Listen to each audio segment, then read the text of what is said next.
Governor Atkinson. Thank you, Mr. Speaker. I've heard from many parents in Derby who want to know that when their children go online, they're properly protected, not left exposed to harmful content or addictive design features. But I've also spoken to many young people who are also concerned about what they face online. So can the Minister set out how, in addition to listening to the voices of children and organisations representing children and bereaved families, which is vital, we put children and young people at the heart of this national conversation and ensure that their voices are heard too? Absolutely right. Well, can I firstly pay tribute to my honourable friend for the depth and breadth of her advocacy for the people of Derby in particular. Mr. Speaker, I can confirm that I'd be delighted to make sure that we continue the conversation with young people. I was at a school last week, I'm going to be at a school this week, and I commit to the House with the Secretary of State that we will continue to put young people at the heart of all our decisions. And the bills.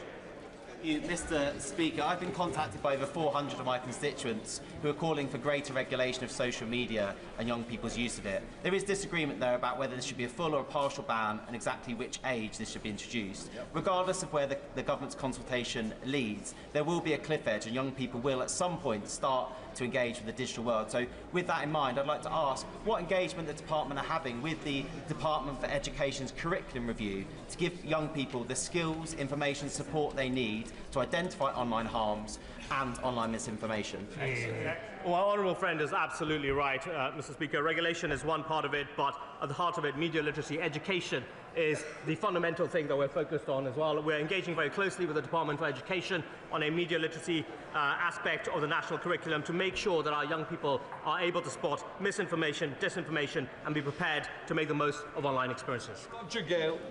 Mr. Speaker, further to the question put to the Secretary of State earlier by the Chairman of the Select Committee, my teenage informant tells me that if you ask it the right question, most US-based search engines will tell you how to access the dark web. That is clearly undesirable. What are we doing to stop it? Well, I thank the honourable member for that point. We are looking very closely, of course, already under the Online Safety Act, platforms have the responsibility to make sure young people are not able to access harmful content, and in particular in relation to wider access methods, whether that be VPNs or beyond. We're looking very closely at the patterns of behaviour. We have been so far pretty successful. After an initial spike in the use of some of those platforms, we've seen a levelling off. I hope very much that continues. We will continue to monitor it. That's in topicals. Topical number one, please, Mr. Speaker. Mr. Speaker, we are in a race for the future, and this government is determined to seize the opportunities of AI to win for Britain and the British people. Last week, I announced our Lanarkshire AI growth zone, creating 3,400 jobs. On Monday, I announced Barnsley will be the UK's first tech town. And we've announced free AI skills for all, because if we want AI to work for Britain, we need Britons who can work with AI. Thank you, Mr. Speaker, and I thank my right honourable friend for her response. This Labour government is making great strides at deploying digital technologies to provide access to public services and bring them bang up to date. Will my right honourable friend please outline how this will benefit the residents in my constituency of Watford, while also offering some reassurance to those non-digital natives that they will still be able to access the public services they need? My honourable friend has always been a powerful champion for the good people of Watford. This government is determined to make sure national and local public services are more easily accessible online through things like the NHS app, getting a driving licence online, and information about your benefits. But we are really concerned about those without digital skills. That's why we launched the first digital inclusion plan in a decade, including free digital skills training, which the honourable member's constituents can take advantage of. Julie Lopez, Shadow Secretary of State. Thank you, Mr. Speaker. Amid the utter muckstorm of this week, it's World Cancer Day, when we should be thanking our incredible scientists whose breakthroughs give hope to patients at their lowest ebb. Does the Secretary of State think that her government should charge VAT on medicines being supplied to those patients for free? I am very proud that this government has today announced its proposals to improve cancer care for people right across the country. It is absolutely essential that we get more people access to faster, better services. And I have always believed that we need to do that in the way that is fairest possible for people and to back our great scientists to make even more improvements in future, which is why I'm so proud of our life sciences sector plan alongside the 10-year NHS plan. Julian Lopez. Mr. Speaker, I didn't uncover any answer there. Charities and life sciences firms are telling me that this government has begun issuing tax bills on free drugs, such that one company is stopping a compassionate access scheme and withdrawing 2 critical cancer drugs, and more could follow suit. That is a disaster for patients, a disaster for securing clinical trials, and a disaster for this government's cancer strategy. Will she commit, with the Chancellor, to stopping these bills as a matter of urgency for the sake of patients and for the sake of our vital life sciences industry? I would say to the Honourable Lady... Thanks very much for that, Chair. I would say to the Honourable Lady, this government is transforming life sciences in this country with the biggest investment ever into research and development, a 10-year NHS plan that will radically reduce the time for drugs getting to clinical trials, and ensuring that our pharmaceutical sector has a proper deal, including with the NHS. That's how we get better services to patients, and I'm proud of this government's record. James Ossart. Thank you, Mr. Speaker. The London Design and Engineering UTC in the Royal Docks has just received an outstanding Ofsted, including commendation for the way they prepare students for the next stage of employment. Does the Secretary of State agree with me that this industry-level offer of resources and training at this stage in education is vital if we're to have thriving STEM sectors?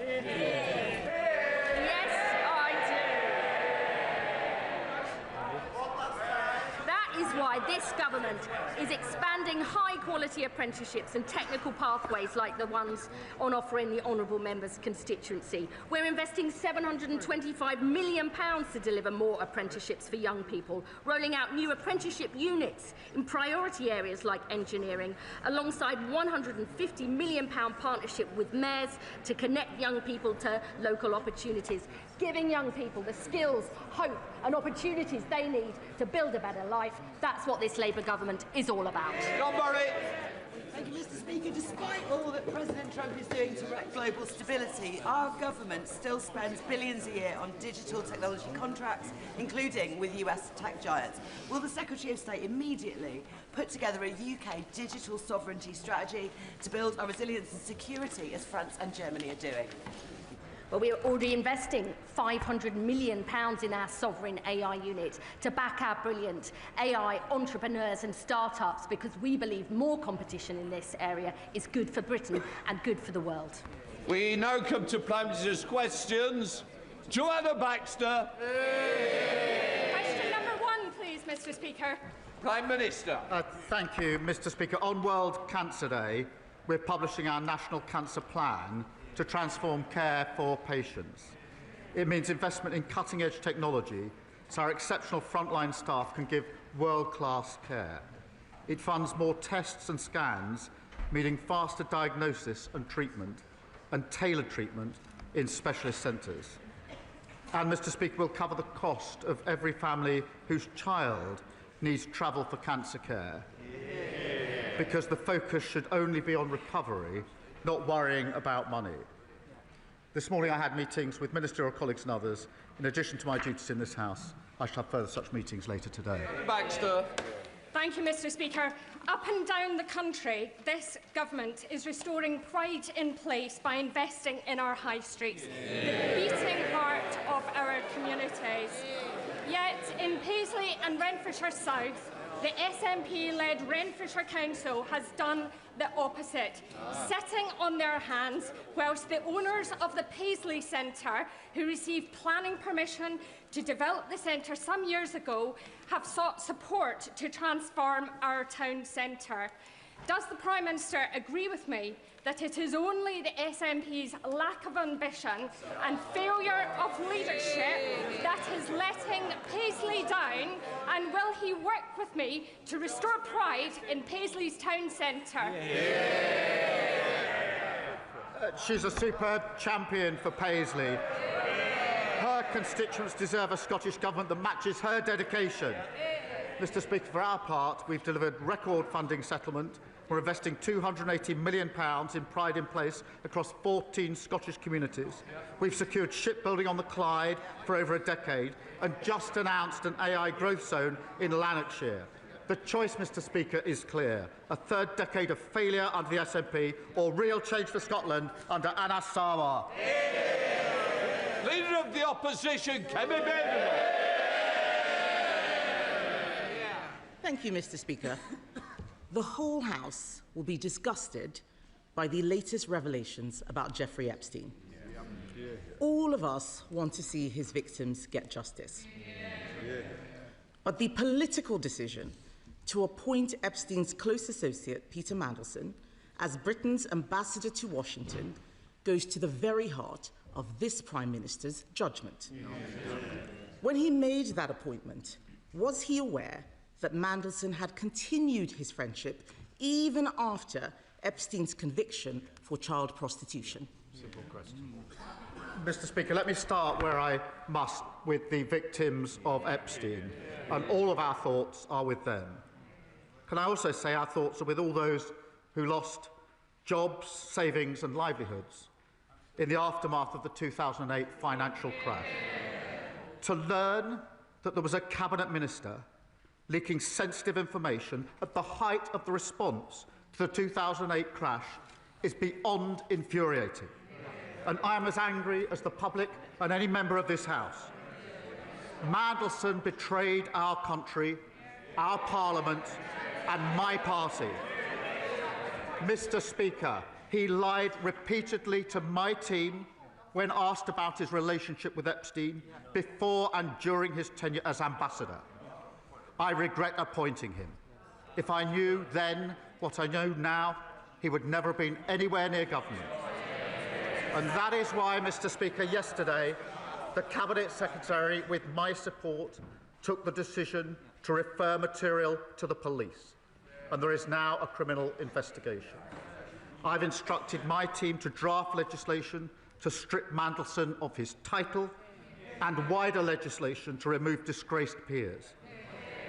And this morning, I've agreed with His Majesty the King that Mandelson should be removed from the list of Privy Councillors on grounds that he's brought the reputation of the Privy Council into disrepute.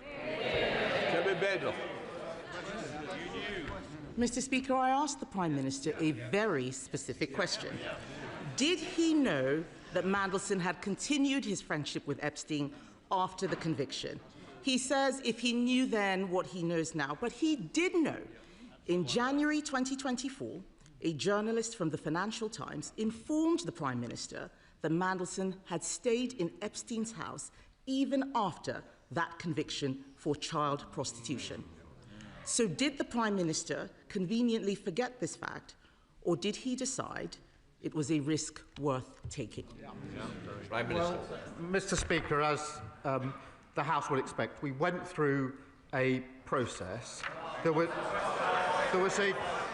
a due diligence exercise, and then there was security vetting by the security services. What was not known was the depth, the sheer depth and extent of the relationship. He lied about that to everyone for years. And new information was published in September showing the relationship was materially different to what we'd been led to believe. When the new information came to light, I sacked him. But we did go through a due diligence exercise. The points that are being put to me were dealt with within that exercise. In response to the humble address this afternoon, I intend to make sure that all of the material is published. Mr. Speaker, the only exemptions are national security, if it would prejudice national security. My first duty is obviously to keep this country safe. And when we drafted humble addresses, we always put an exemption for national security. But also anything will prejudice international relations. Mr. Speaker, you in the House will appreciate that in the course of discussions country to country, there are very sensitive issues of security, intelligence and trade, which cannot be disclosed without compromising the relationship between the two countries or a third country. Mr. Speaker, so that I can be totally open with the House, I should also disclose that the Metropolitan Police have been in touch with my office this morning to raise issues about anything that would prejudice their investigations. We're in discussion with them about that, and I hope to be able to update the House, but I do think I should make that clear to the House at this point, because those discussions are ongoing. Shall I clear that up? I'm going to come to the humble address in a moment, but the Prime Minister cannot blame the process. He did know it was on Google. If the Conservative Research Department could find this information out, why couldn't Number 10? On the 10th of September, when we knew this, I asked him at that dispatch box. He gave Mandelson his full confidence at that dispatch box, not once, but twice. He only sacked him after pressure from us. I am asking the Prime Minister something very specific, not about the generalities of the full extent.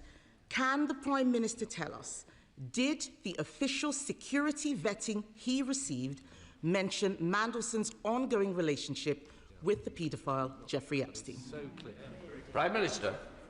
Yes, it did. As a result, various questions were put to him. I intend to disclose to this House all of them, the national security, prejudice to international relations on one side.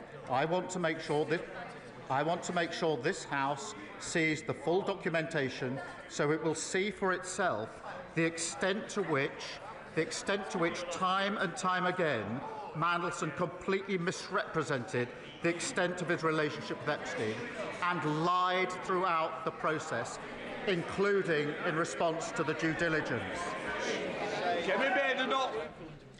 Mr. Speaker, I think it is shocking what the Prime Minister has just said. How can he stand up there saying that he knew, but he just asked Peter Mandelson if the security vetting was true or false? This is a man who had been sacked from cabinet twice already for unethical behaviour. That is absolutely shocking. And that is why later today, my party will call on the government to release all documents relating to Mandelson's appointment, not just the ones the Prime Minister wants us to see. Because this government is trying to sabotage that release with an amendment to let him choose what we see, the man who appointed Mandelson in the first place. Labour MPs now have to decide if they want to be accessories to his cover-up. Can the Prime Minister guarantee that he won't remove the whip if they refuse to vote for his whitewash amendment? Prime Minister. Mr. Speaker, the first exemption is in relation to anything that could compromise national security. That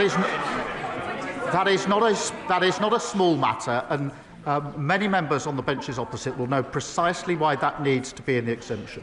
When we were drafting humble addresses, when we were sitting over there, we always made sure that exemption was in, because we knew how important it was to the then government. I don't think I've seen a humble address without that in, because and just to be clear, to vote to release something that would prejudice national security is wrong in principle. The second exemption is in relation to things that would prejudice international relations. There will be discussions about security and intelligence and trade, which are highly sensitive to the two countries involved and to third countries. Well, they have to ask themselves whether they want to vote to prejudice our national security. I don't think they do.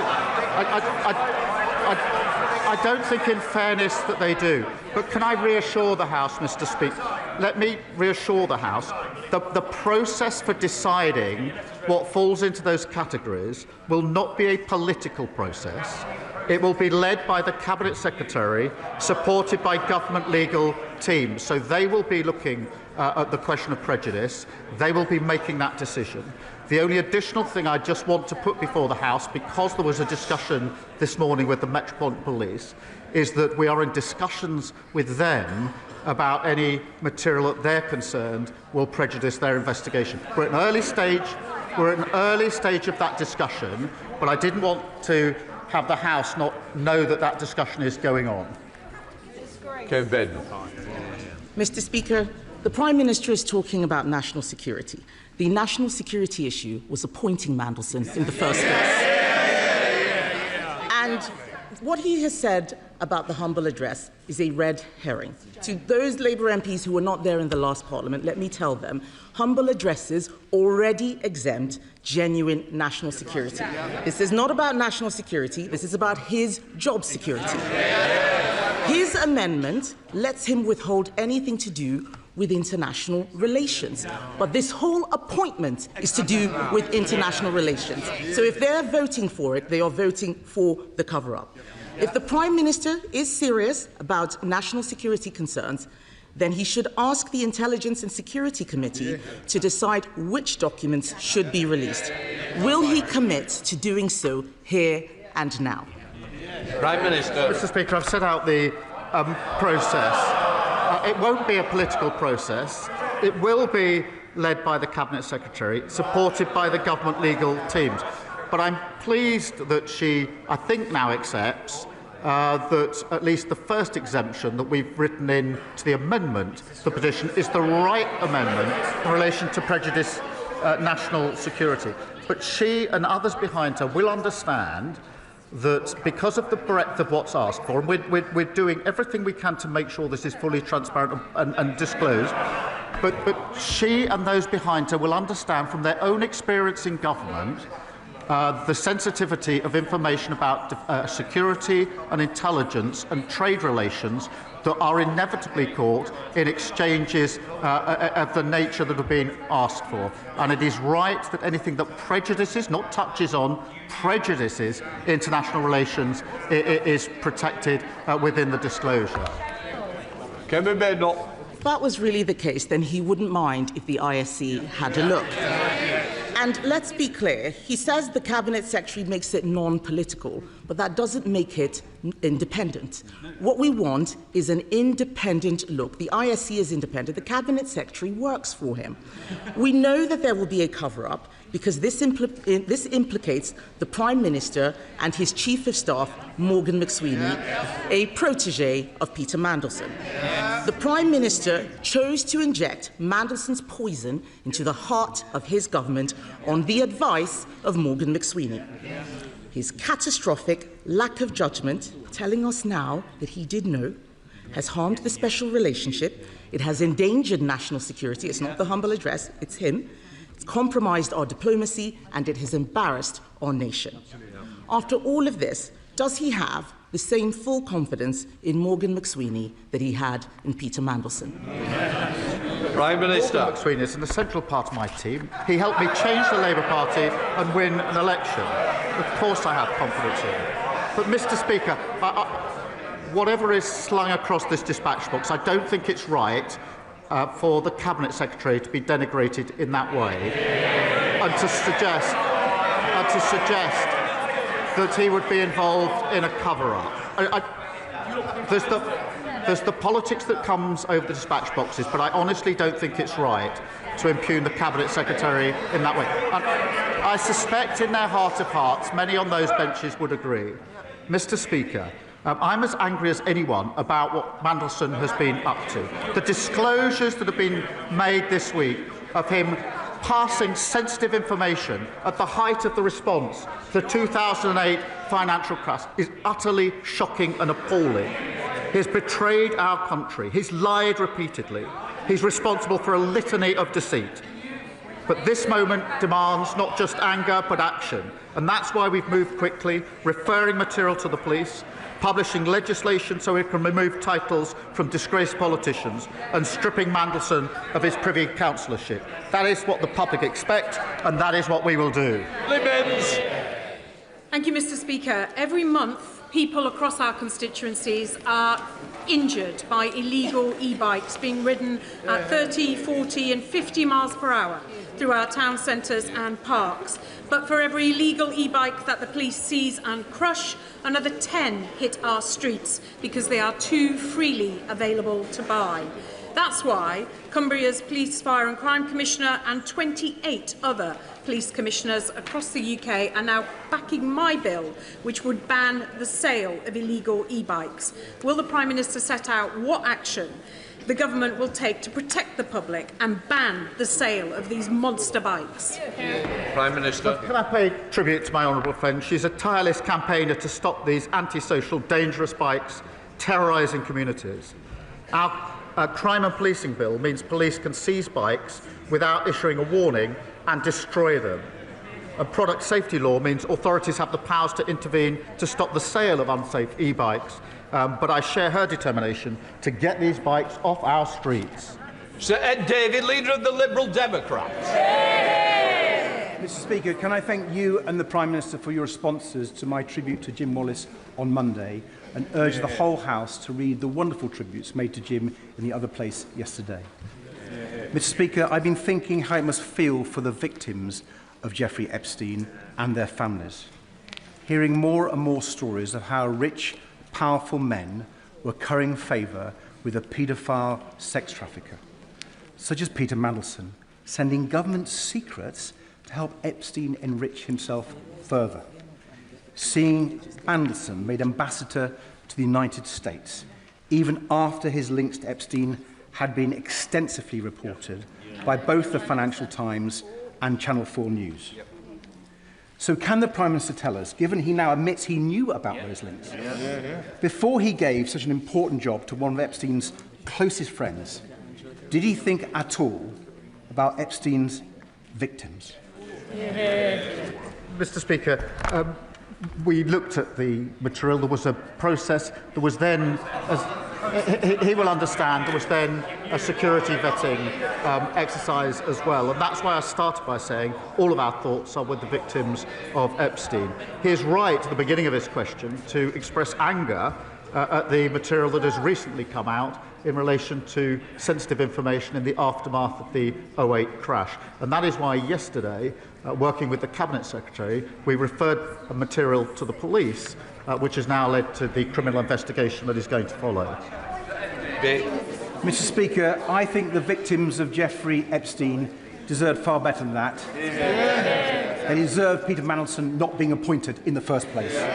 We don't even know the full extent of the British establishment's involvement in his appalling crimes, or how many British girls and young women were trafficked by him. So we need a full public inquiry, both to get justice for the victims and to protect our national security. Mr. Speaker, the Polish government think Epstein may have been spying for Vladimir Putin. Is the Prime Minister concerned that Peter Mandelson may have been leaking state secrets, not just to a paedophile American financier, but also a Russian agent? Well, Mr. Speaker, he talks of a public inquiry. Obviously, the focus now has to be on the criminal investigation which has started.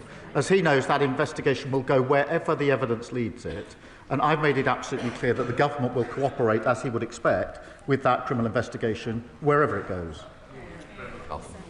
Thank you, Mr. Speaker. I welcome the news that Bristol East will be getting another 3 breakfast clubs. I've seen how these clubs aren't just about making sure that no child starts the school day hungry. They're also about giving staff the extra time to spend with the children and to spot whether there might be trouble at home. And on that note, can I urge the Prime Minister to work with schools on our manifesto commitment to identify children with parents in prison to make sure that those children get all the support that they need? Can I thank her for raising this and confirm that we're looking at how we can strengthen the support in place for these children so no child falls between the cracks. Free breakfast clubs mean every child is fed and ready to learn, and I'm delighted to see 3 more in her constituency as she references. But I also want to mention Rushbrook Primary Academy, Oasis Academy Aspinall, Longsight Community Primary, St Bernard's Roman Catholic Primary School Manchester, all soon operating free breakfast clubs in Gorton and Denton. Liz Saville-Roberts. Diolch yn fawr iawn, Llyfarydd. The victims and survivors of Epstein and his circle of overprivileged elite are at the forefront of my mind here and now. Mandelson, we now know, described Epstein's release from prison after being sentenced for child sex offences as Liberation Day. This man's association with Epstein was known when the Prime Minister personally appointed him as the UK's ambassador to the USA. Yep. How can we trust the Prime Minister's judgment? And in questioning that, how can we trust him to remain as Prime Minister? Can I join her in the disgust in the comments that she just read out? But to be absolutely clear, the scale and the extent of the relationship between Mandelson and Epstein was not disclosed. On the contrary, it wasn't just not disclosed. Mandelson lied throughout the process and beyond the process. He lied, and he lied again to my team. Luke Charters. Speaker, an EU agri-food deal would boost exports and cut supermarket prices. The CBI backs it, and according to Best for Britain's polling, 62% of the public do. But surprise, surprise, Reform oppose it. I thought the member for Ashfield wanted 30p food. Does the Prime Minister agree that while some opposite prefer temper tantrums with Brussels, this Labour government must build closer ties with Europe to cut the price of a weekly shop? Well, Mr. Speaker, right, the deal that we've struck with the EU means lower prices at the checkout, more choice on the shelf, and more money in people's pockets. It's good for British fishers and farmers who face less red tape, selling our world-class produce into a crucial market. It comes alongside the opportunity for young people to work, travel across Europe, the work we're doing to cut energy bills and closer work on defence. All of this is opposed by Reform and the Tories, who sold the myth, botched Brexit, and left families and businesses paying the price. Charlie Dewhurst. Mr. Speaker, now I'll give the Prime Minister some brief respite from Peter Mandelson. However, he will also be familiar with the name Phil Shiner, the disgraced lawyer who was struck off and convicted for repeatedly inventing vexatious cases against British troops in Iraq. So it is something of a surprise that the Prime Minister authored a chapter in Mr. Shiner's book about pursuing our veterans via the ECHR. So can I ask him specifically, was he ever instructed by Mr. Shiner's law firm, Public Interest Lawyers, to act in any legal case?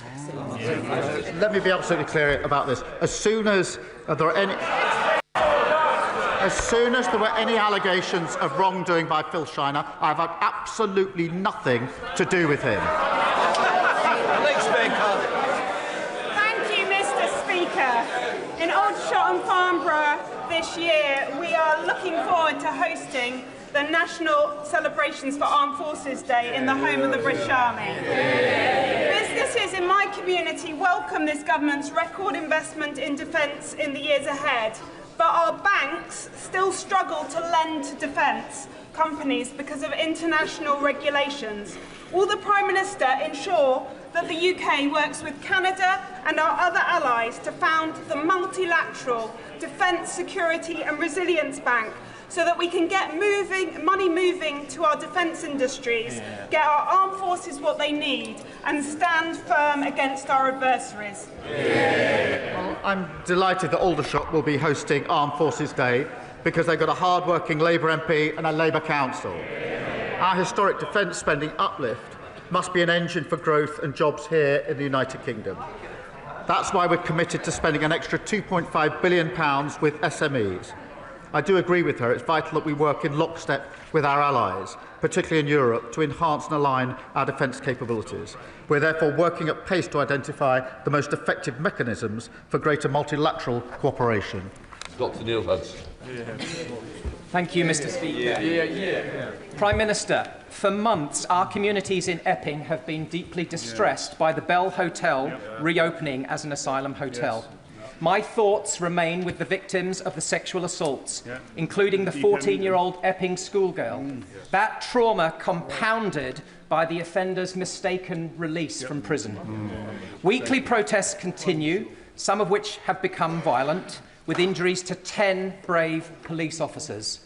I am very grateful to the Asylum Minister for meeting with me recently about this untenable situation. But will the Prime Minister please listen, act now, close the Bell Hotel once and for all, and help restore our town of Epping. As he knows, we are committed to ending the use of all hotels. There are now just under 200 compared to the 400 under the previous government. And where military sites are used, safety and security of local communities is our priority. Jonathan Blash. Thank you, Mr. Speaker. Hartlepool has now the third highest number of children in care in England, fuelled by Southern Council shipping families to my town, blowing a £6 million hole in our budget, a deficit that my brilliant Labour Council has already halved, but there is nothing left to cut. And when percentage increases in funding mean less in Hartlepool than almost anywhere else in the country, but a child in care costs exactly the same, the fair funding settlement announced in December does not go far enough. I am fighting non-stop for a better deal for my town because I will not accept one of the poorest communities in the country being condemned to higher taxes or devastating austerity. We need support. So will the PM commit his ministers to work across government to fix this for Hartlepool? Well, it's because of strong local Labour MPs, but like my honourable friend, that towns like Hartlepool, treated as an afterthought by the party opposite, are having their future restored. We're making billions more available so that councils can properly fund social care. And we're driving down the cost of living for parents and their children, including 3 free breakfast clubs in his constituency, over 3,000 children no longer incapacitated by the 2-child limit. That's the difference a Labour government makes. Mr. Speaker, my residents are sick of being let down by Thames Water. Robert and Patricia were sent a £39,000 bill they didn't actually owe. Len and Jenny were forced to use the Portaloo for months as sewage filled their home, and parents still think twice about sending their children to swim in the river. Now, we understand a £16 billion rescue deal is soon to cross the Prime Minister's desk. Will he admit today what everyone already knows? That Thames Water is dead in the water. Any delay is pointless, and it should be allowed to be put out of its misery and rebuilt as a company for public benefit. Well, can I thank her for raising that, and I know how much and important it is for her constituents. We have taken measures in relation to strengthening oversight and the control that we have. We won't hesitate to go further, and I'll make sure she gets a meeting with the relevant minister to discuss. Thank you, Mr. Speaker. It was a privilege that weekend to join fellow North East MPs on the destroyer HMS Duncan, to meet the crew and also be briefed on the exciting plans for the innovative future of the Royal Navy. A future that should be bright, given the £10 billion frigate deal with Norway, but also a future we absolutely want our region to be part of. So would the Prime Minister agree that given the North East strengths in AI, satellite technology and advanced manufacturing, North East workers and businesses should be at the heart of the future hybrid navy, and will ministers meet us and industry leaders to put the North East at the heart of our future defence? Mr. Speaker, can I first thank the commanding officer and crew of HMS Duncan for their service, and thank my honourable friend. I remember meeting the brilliant workforce in his region, and I know the defence ministers would be delighted to do the same. Our record defence spending is supporting jobs and growth across the North East. We invested £200 million in Optric semiconductors in his constituency last year. As we increase defence spending, the North East will play a major role securing good skilled jobs for generations to come. Christine Jardine. Thank you very much, Mr. Speaker. And can I associate myself with the comments of my party leader about Lord Wallace, a man I feel I was privileged to know. But can I ask the Prime Minister, given the conversations which are taking place in this place today and up and down the country about Peter Mandelson and his involvement with the paedophile who trafficked women, and the millions of women, particularly in this country, who will have been triggered by that, given the establishment's proximity to what happened, will the Prime Minister assure that there will be support set up, helplines, and that as well as the victims, the direct victims, those indirect women who've been triggered now will be supported? Well, she's right to raise this, and obviously we'll support the police on the one hand with their investigation, but also we will press on with our work to halve violence against women and girls, which is very much about putting the support in place that is needed for all victims of violence. That is a crucial part of our work, and I hope we can work across the House in support of it. Ellen Hayes. Thank you, Mr Speaker. I'm proud that Labour MPs voted yesterday to remove the two-child limit and lift 400,000 children out of poverty. But child poverty cannot be eradicated while children are living in overcrowded temporary accommodation without their own bed or anywhere to do their homework. So will the Prime Minister commit to urgent and persistent action to drive down the use of temporary accommodation, ensuring that our councils, including my councils of Lambeth and Southwark, have the funding they need in the final local government finance settlement next week? Well, can I join her in the pride in voting to remove 500,000 children from poverty and lift them out of poverty after hundreds of thousands were plunged into poverty by the party opposite when they were in government. On the point she raised about temporary accommodation, she's right that every child deserves a safe, warm and secure home. We're investing a record £3.5 billion in homelessness services and £950 million in local authority housing fund to deliver better quality temporary accommodation. Mr Speaker, how we answer SEND families' call for justice will measure who we are. Christopher Lascaris was autistic and murdered aged 24. His mother, Fiona, who is here, spent 8 years begging authorities to protect him, but they refused because they presumed he had mental capacity. So will the Prime Minister support Christopher's law, creating a duty to assess mental capacity where it is in doubt to save the lives of others? Can I thank him for his question and for his tireless campaigning on behalf of Christopher and Fiona, who, as he points out, is with us today. Christopher's death was a tragedy, and I agree that we owe it to Fiona. I'm glad that she's here to hear it, and other families, of course, to get this right. I can reassure him that work is underway to examine what action is necessary to prevent further tragedies like this. That comes alongside our intention to consult on the liberty protection safeguards this year, and I'll make sure that he is fully updated on as the work progresses across government, and I would ask that he make sure that Fiona and others are updated as well. Ben Goldsborough.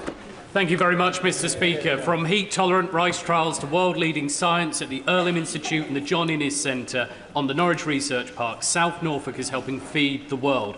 Will the Prime Minister secure a clear carve-out for precision breeding in any future SPS agreement with the EU so Britain can continue to lead on this field? Well, can I thank him for raising it? As negotiations are ongoing, we remain committed, he'll be pleased to know, to the Precision Breeding Act and supporting new innovative technologies. And the EU accepts there will need to be areas where we retain our own rules, and we'll always prioritise British interests as we negotiate our SPS agreement. Caroline Johnson. Mr Speaker, as you're aware, I've been campaigning for a Lincoln Dental School for some years, and I'm pleased to be able to tell the House that thanks to the hard work of, amongst others, Professor Juster, Professor Reid and Susie McPherson, Lincoln Medical School are now in a position to take their first cohort from 2027. So can I ask the Prime Minister, will he provide the necessary funding for this cohort of students to start to help improve the oral health of people right across Lincolnshire? Well, I'm pleased to hear the news about the dental school in her constituency, and we have put in further funding in relation to dentistry. We were left with a dental desert across many parts of the country. We're fixing that problem, but I'm glad to hear the news in her constituency. Ollie Billings. Thank you, Mr Speaker. As the Prime Minister pointed out, today is World Cancer Day. As outlined in our cancer plan, early detection and diagnosis is vital.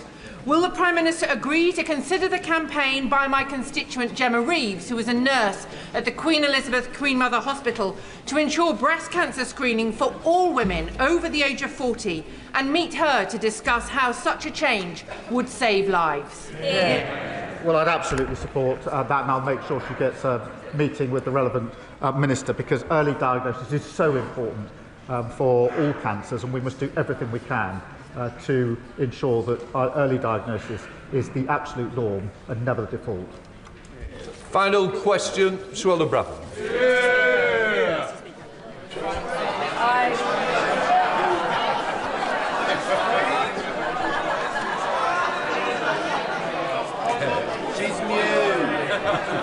Just give her a moment.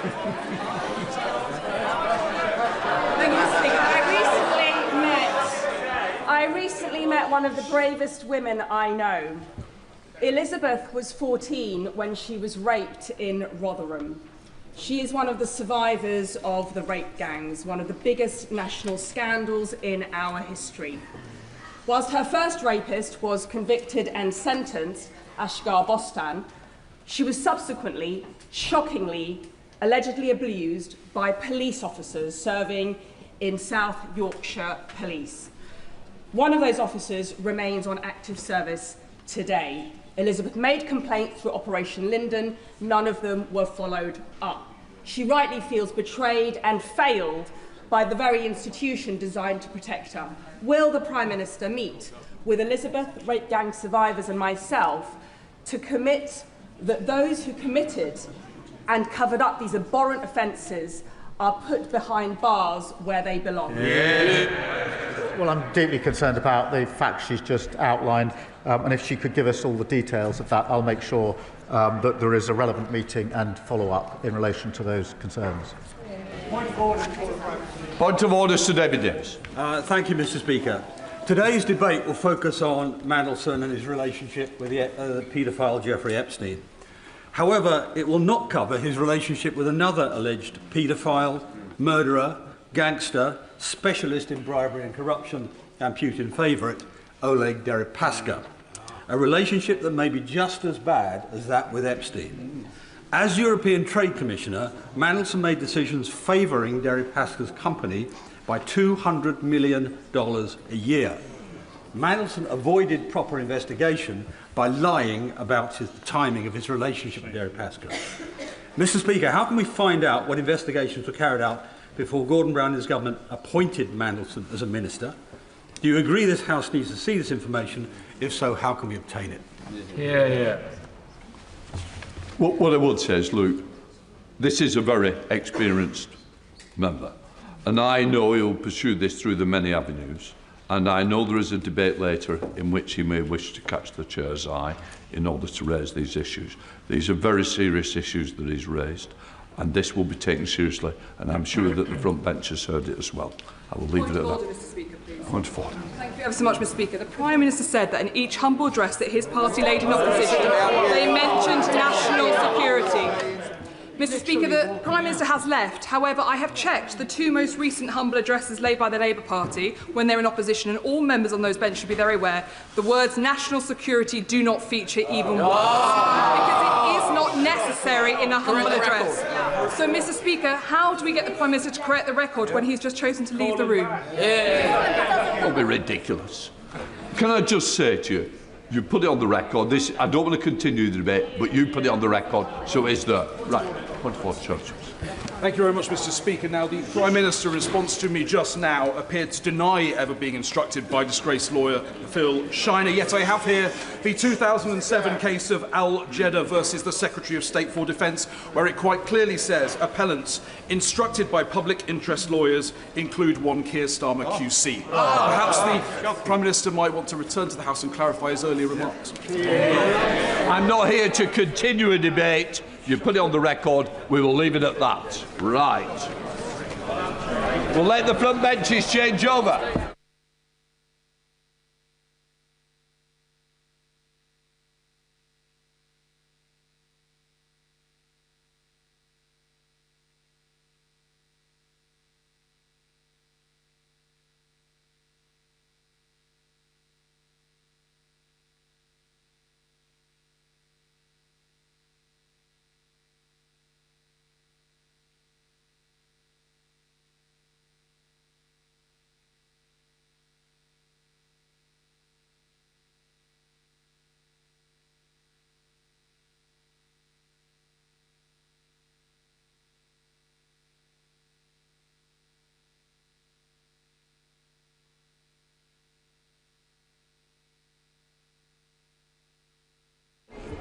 We now come to the 10-minute rule motion. Bill Rabira Addy. Thank you, Mr. Speaker. I beg to move that leave be given to bring a bill to prohibit giving or receiving a reward for the supply of or for offering to supply human remains or any object partially consisting of human remains, to prohibit advertising the sale, exchange or offer